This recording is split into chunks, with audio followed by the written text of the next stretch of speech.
ನಮಸ್ಕಾರ ಬಂಧುಗಳೇ, ಇದು ಅತ್ಯಂತ ಶಕ್ತಿಶಾಲಿ ದಿನ.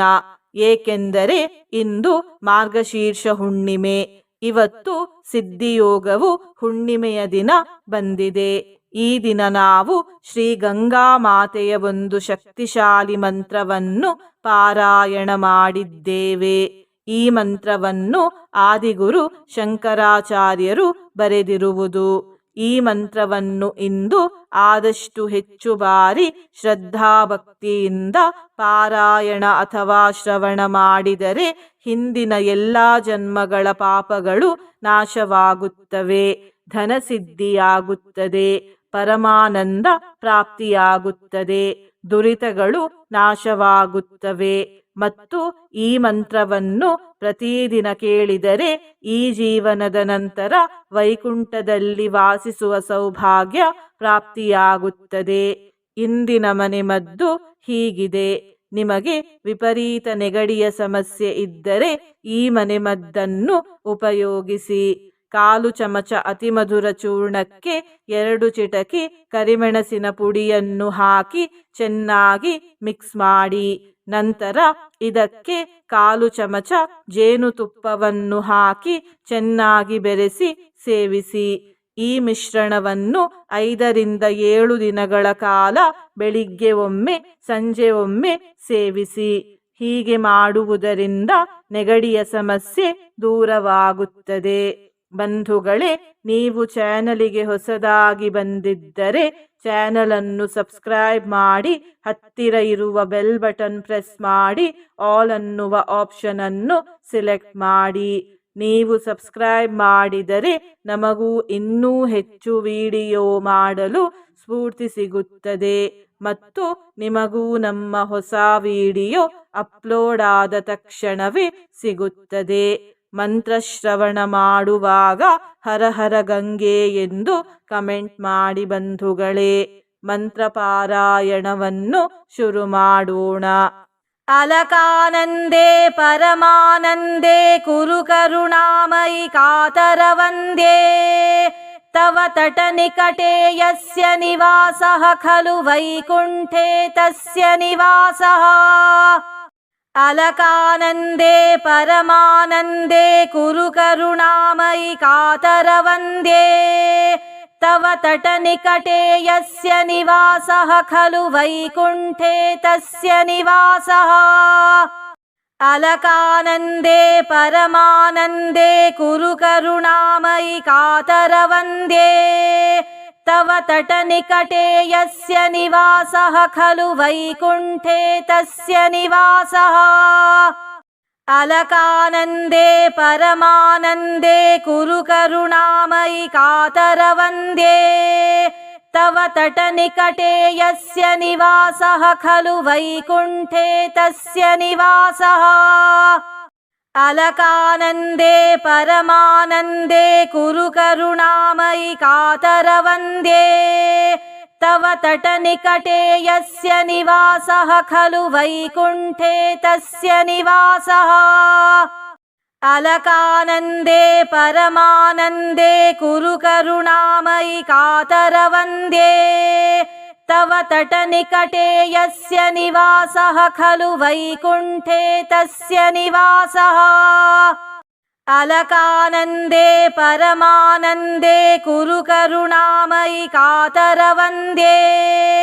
ತವ ತಟ ನಿಕಟೇ ಯಸ್ಯ ನಿವಾಸಃ ಖಲು ವೈಕುಂಠೇ ತಸ್ಯ ನಿವಾಸಃ.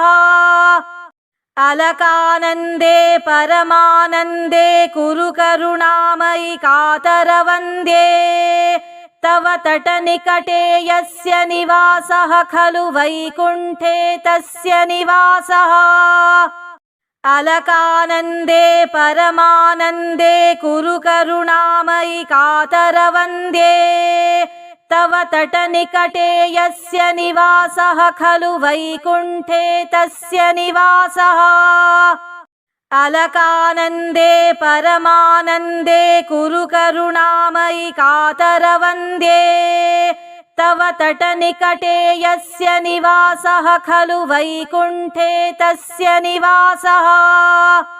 अलकानन्दे परमानन्दे कुरु करुणामयि कातरवन्द्ये तव तटनिकटे यस्य निवासः खलु वैकुण्ठे तस्य निवासः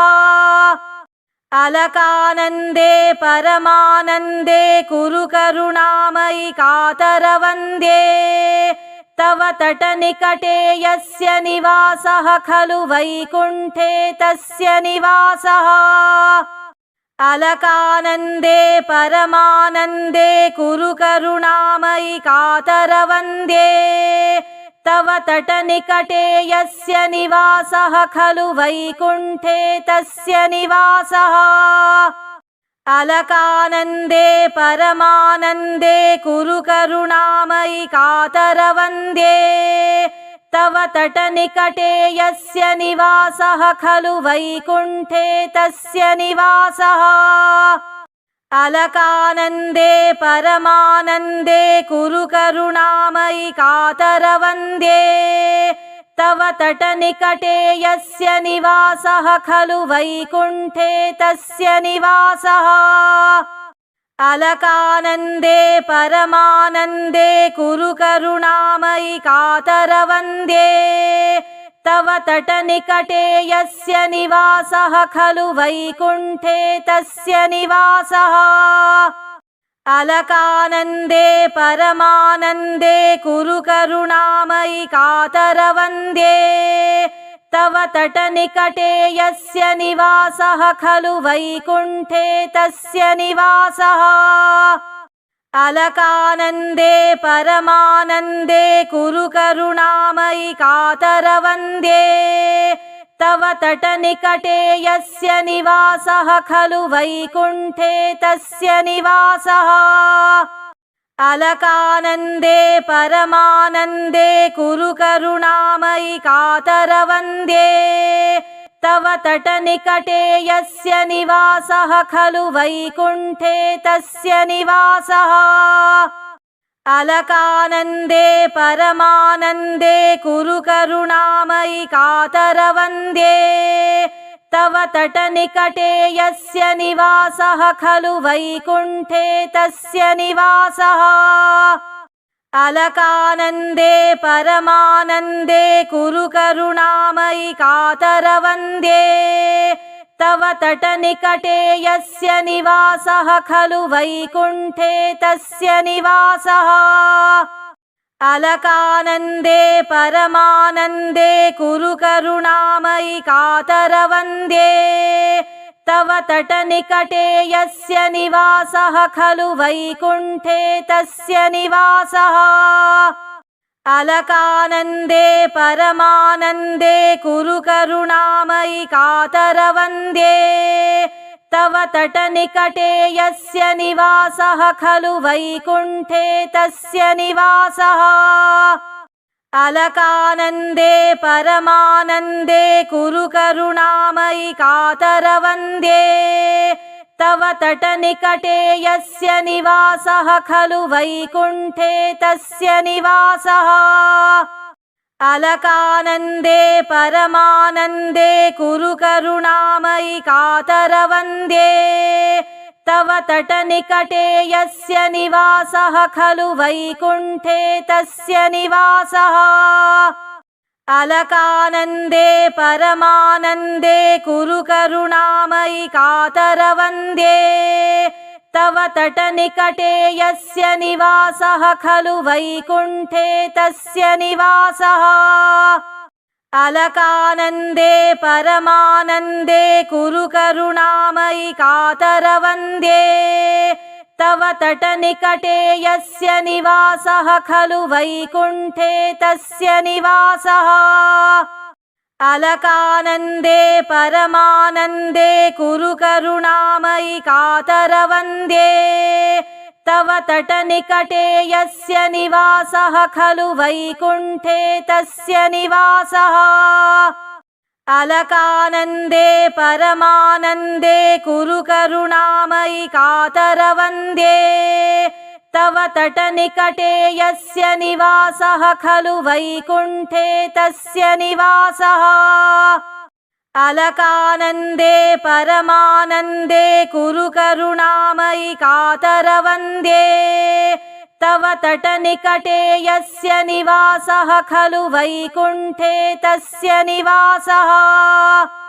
अलकानन्दे परमानन्दे कुरु करुणामयि कातरवन्द्ये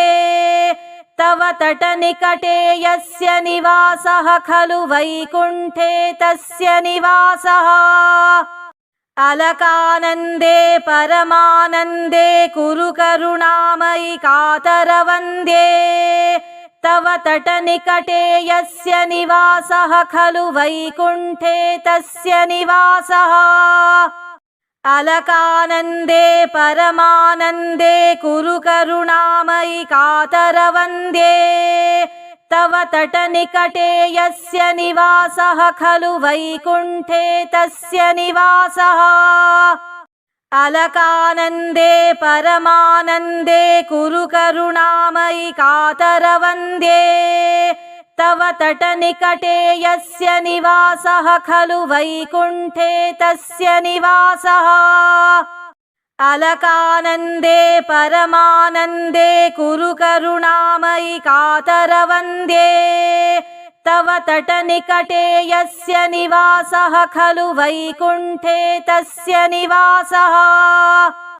अलकानन्दे परमानन्दे कुरु करुणामयि कातरवन्द्ये तव तटनिकटे यस्य निवासः खलु वैकुण्ठे तस्य निवासः अलकानन्दे परमानन्दे कुरु करुणामयि कातरवन्द्ये तव तटनिकटे यस्य निवासः खलु वैकुण्ठे तस्य निवासः अलकानन्दे परमानन्दे कुरु करुणामयि कातरवन्द्ये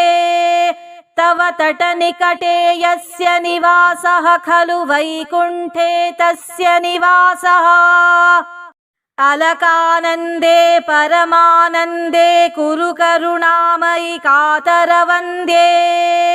तव तटनिकटे यस्य निवासः खलु वैकुण्ठे तस्य निवासः अलकानन्दे परमानन्दे कुरु करुणामयि कातरवन्द्ये तव तटनिकटे यस्य निवासः खलु वैकुण्ठे तस्य निवासः अलकानन्दे परमानन्दे कुरु करुणामयि कातरवन्द्ये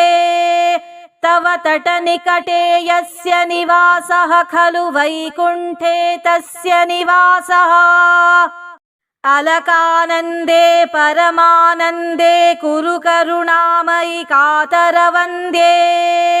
तव तटनिकटे यस्य निवासः खलु वैकुण्ठे तस्य निवासः अलकानन्दे परमानन्दे कुरु करुणामयि कातरवन्द्ये तव तटनिकटे यस्य निवासः खलु वैकुण्ठे तस्य निवासः अलकानन्दे परमानन्दे कुरु करुणामयि कातरवन्द्ये तव तटनिकटे यस्य निवासः खलु वैकुण्ठे तस्य निवासः अलकानन्दे परमानन्दे कुरु करुणामयि कातरवन्द्ये तव तटनिकटे यस्य निवासः खलु वैकुण्ठे तस्य निवासः अलकानन्दे परमानन्दे कुरु करुणामयि कातरवन्द्ये तव तटनिकटे यस्य निवासः खलु वैकुण्ठे तस्य निवासः अलकानन्दे परमानन्दे कुरु करुणामयि कातरवन्द्ये तव तटनिकटे यस्य निवासः खलु वैकुण्ठे तस्य निवासः अलकानन्दे परमानन्दे कुरु करुणामयि कातरवन्द्ये तव तटनिकटे यस्य निवासः खलु वैकुण्ठे तस्य निवासः अलकानन्दे परमानन्दे कुरु करुणामयि कातरवन्द्ये तव तटनिकटे यस्य निवासः खलु वैकुण्ठे तस्य निवासः अलकानन्दे परमानन्दे कुरु करुणामयि कातरवन्द्ये तव तटनिकटे यस्य निवासः खलु वैकुण्ठे तस्य निवासः अलकानन्दे परमानन्दे कुरु करुणामयि कातरवन्द्ये तव तटनिकटे यस्य निवासः खलु वैकुण्ठे तस्य निवासः अलकानन्दे परमानन्दे कुरु करुणामयि कातरवन्द्ये तव तटनिकटे यस्य निवासः खलु वैकुण्ठे तस्य निवासः अलकानन्दे परमानन्दे कुरु करुणामयि कातरवन्द्ये तव तटनिकटे यस्य निवासः खलु वैकुण्ठे तस्य निवासः अलकानन्दे परमानन्दे कुरु करुणामयि कातरवन्द्ये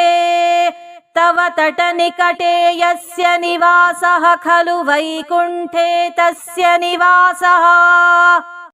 अलकानन्दे परमानन्दे कुरु करुणामयि कातरवन्द्ये तव तटनिकटे यस्य निवासः खलु वैकुण्ठे तस्य निवासः अलकानन्दे परमानन्दे कुरु करुणामयि कातरवन्द्ये तव तटनिकटे यस्य निवासः खलु वैकुण्ठे तस्य निवासः अलकानन्दे परमानन्दे कुरु करुणामयि कातरवन्द्ये तव तटनिकटे यस्य निवासः खलु वैकुण्ठे तस्य निवासः अलकानन्दे परमानन्दे कुरु करुणामयि कातरवन्द्ये तव तटनिकटे यस्य निवासः खलु वैकुण्ठे तस्य निवासः अलकानन्दे परमानन्दे कुरु करुणामयि कातरवन्द्ये तव तटनिकटे यस्य निवासः खलु वैकुण्ठे तस्य निवासः अलकानन्दे परमानन्दे कुरु करुणामयि कातरवन्द्ये तव तटनिकटे यस्य निवासः खलु वैकुण्ठे तस्य निवासः अलकानन्दे परमानन्दे कुरु करुणामयि कातरवन्द्ये तव तटनिकटे यस्य निवासः खलु वैकुण्ठे तस्य निवासः अलकानन्दे परमानन्दे कुरु करुणामयि कातरवन्द्ये तव तटनिकटे यस्य निवासः खलु वैकुण्ठे तस्य निवासः अलकानन्दे परमानन्दे कुरु करुणामयि कातरवन्द्ये तव तटनिकटे यस्य निवासः खलु वैकुण्ठे तस्य निवासः अलकानन्दे परमानन्दे कुरु करुणामयि कातरवन्द्ये तव तटनिकटे यस्य निवासः खलु वैकुण्ठे तस्य निवासः अलकानन्दे परमानन्दे कुरु करुणामयि कातरवन्द्ये तव तटनिकटे यस्य निवासः खलु वैकुण्ठे तस्य निवासः अलकानन्दे परमानन्दे कुरु करुणामयि कातरवन्द्ये तव तटनिकटे यस्य निवासः खलु वैकुण्ठे तस्य निवासः अलकानन्दे परमानन्दे कुरु करुणामयि कातरवन्द्ये तव तटनिकटे यस्य निवासः खलु वैकुण्ठे तस्य निवासः अलकानन्दे परमानन्दे कुरु करुणामयि कातरवन्द्ये तव तटनिकटे यस्य निवासः खलु वैकुण्ठे तस्य निवासः अलकानन्दे परमानन्दे कुरु करुणामयि कातरवन्द्ये तव तटनिकटे यस्य निवासः खलु वैकुण्ठे तस्य निवासः अलकानन्दे परमानन्दे कुरु करुणामयि कातरवन्द्ये तव तटनिकटे यस्य निवासः खलु वैकुण्ठे तस्य निवासः अलकानन्दे परमानन्दे कुरु करुणामयि कातरवन्द्ये तव तटनिकटे यस्य निवासः खलु वैकुण्ठे तस्य निवासः अलकानन्दे परमानन्दे कुरु करुणामयि कातरवन्द्ये तव तटनिकटे यस्य निवासः खलु वैकुण्ठे तस्य निवासः अलकानन्दे परमानन्दे कुरु करुणामयि कातरवन्द्ये तव तटनिकटे यस्य निवासः खलु वैकुण्ठे तस्य निवासः अलकानन्दे परमानन्दे कुरु करुणामयि कातरवन्द्ये तव तटनिकटे यस्य निवासः खलु वैकुण्ठे तस्य निवासः अलकानन्दे परमानन्दे कुरु करुणामयि कातरवन्द्ये तव तटनिकटे यस्य निवासः खलु वैकुण्ठे तस्य निवासः अलकानन्दे परमानन्दे कुरु करुणामयि कातरवन्द्ये तव तटनिकटे यस्य निवासः खलु वैकुण्ठे तस्य निवासः अलकानन्दे परमानन्दे कुरु करुणामयि कातरवन्द्ये तव तटनिकटे यस्य निवासः खलु वैकुण्ठे तस्य निवासः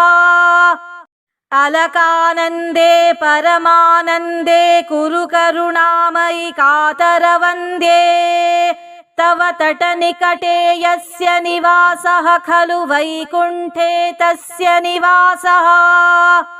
अलकानन्दे परमानन्दे कुरु करुणामयि कातरवन्द्ये तव तटनिकटे यस्य निवासः खलु वैकुण्ठे तस्य निवासः अलकानन्दे परमानन्दे कुरु करुणामयि कातरवन्द्ये तव तटनिकटे यस्य निवासः खलु वैकुण्ठे तस्य निवासः अलकानन्दे परमानन्दे कुरु करुणामयि कातरवन्द्ये तव तटनिकटे यस्य निवासः खलु वैकुण्ठे तस्य निवासः अलकानन्दे परमानन्दे कुरु करुणामयि कातरवन्द्ये तव तटनिकटे यस्य निवासः खलु वैकुण्ठे तस्य निवासः अलकानन्दे परमानन्दे कुरु करुणामयि कातरवन्द्ये तव तटनिकटे यस्य निवासः खलु वैकुण्ठे तस्य निवासः अलकानन्दे परमानन्दे कुरु करुणामयि कातरवन्द्ये तव तटनिकटे यस्य निवासः खलु वैकुण्ठे तस्य निवासः अलकानन्दे परमानन्दे कुरु करुणामयि कातरवन्द्ये तव तटनिकटे यस्य निवासः खलु वैकुण्ठे तस्य निवासः अलकानन्दे परमानन्दे कुरु करुणामयि कातरवन्द्ये तव तटनिकटे यस्य निवासः खलु वैकुण्ठे तस्य निवासः अलकानन्दे परमानन्दे कुरु करुणामयि कातरवन्द्ये तव तटनिकटे यस्य निवासः खलु वैकुण्ठे तस्य निवासः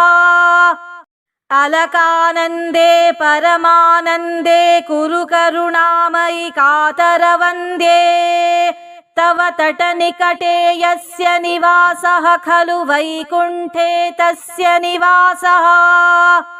अलकानन्दे परमानन्दे कुरु करुणामयि कातरवन्द्ये तव तटनिकटे यस्य निवासः खलु वैकुण्ठे तस्य निवासः अलकानन्दे परमानन्दे कुरु करुणामयि कातरवन्द्ये तव तटनिकटे यस्य निवासः खलु वैकुण्ठे तस्य निवासः अलकानन्दे परमानन्दे कुरु करुणामयि कातरवन्द्ये तव तटनिकटे यस्य निवासः खलु वैकुण्ठे तस्य निवासः अलकानन्दे परमानन्दे कुरु करुणामयि कातरवन्द्ये तव तटनिकटे यस्य निवासः खलु वैकुण्ठे तस्य निवासः अलकानन्दे परमानन्दे कुरु करुणामयि कातरवन्द्ये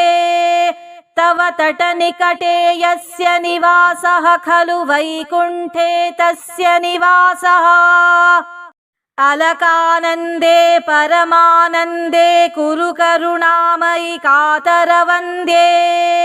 तव तटनिकटे यस्य निवासः खलु वैकुण्ठे तस्य निवासः अलकानन्दे परमानन्दे कुरु करुणामयि कातरवन्द्ये तव तटनिकटे यस्य निवासः खलु वैकुण्ठे तस्य निवासः अलकानन्दे परमानन्दे कुरु करुणामयि कातरवन्द्ये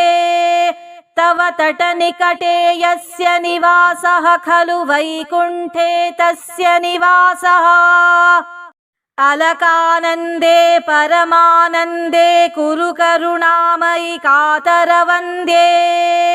तव तटनिकटे यस्य निवासः खलु वैकुण्ठे तस्य निवासः अलकानन्दे परमानन्दे कुरु करुणामयि कातरवन्द्ये तव तटनिकटे यस्य निवासः खलु वैकुण्ठे तस्य निवासः अलकानन्दे परमानन्दे कुरु करुणामयि कातरवन्द्ये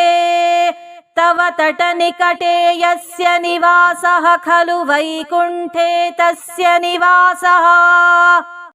अलकानन्दे परमानन्दे कुरु करुणामयि कातरवन्द्ये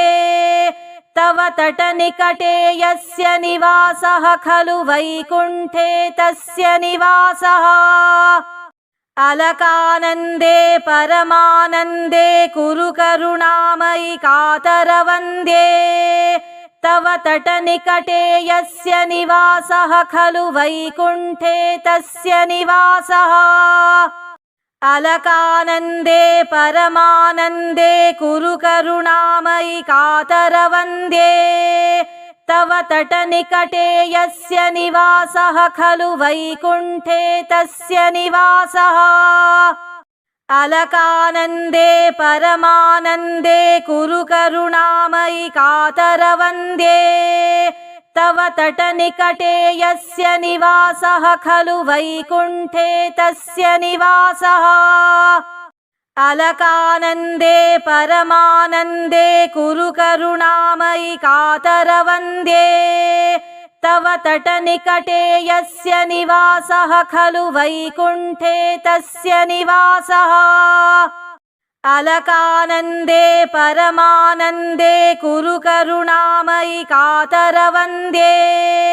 तव तटनिकटे यस्य निवासः खलु वैकुण्ठे तस्य निवासः अलकानन्दे परमानन्दे कुरु करुणामयि कातरवन्द्ये तव तटनिकटे यस्य निवासः खलु वैकुण्ठे तस्य निवासः अलकानन्दे परमानन्दे कुरु करुणामयि कातरवन्द्ये तव तटनिकटे यस्य निवासः खलु वैकुण्ठे तस्य निवासः